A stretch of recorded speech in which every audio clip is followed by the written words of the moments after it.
The next vowel sound we have is ah, like an octopus. And this is an easy sound. The mouth is open. Nobody ever has trouble with ah, okay? So, same thing.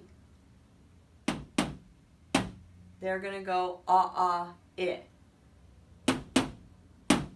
Ah. Ah.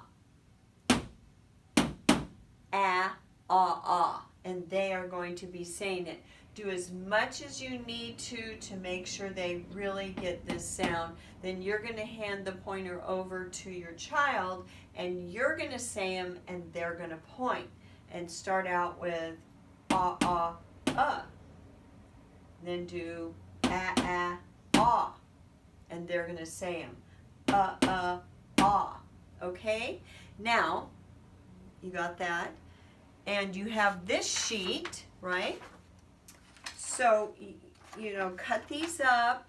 With the other vowels, you can spread them around. I have a video that tells you the games, but it's a hiding game. They can go look for them, but put them with the other vowels. And don't forget, you have these. These are all cut up, and they read these left to right. And look at how good ah, it. I mean, they are really getting the vowels down, okay?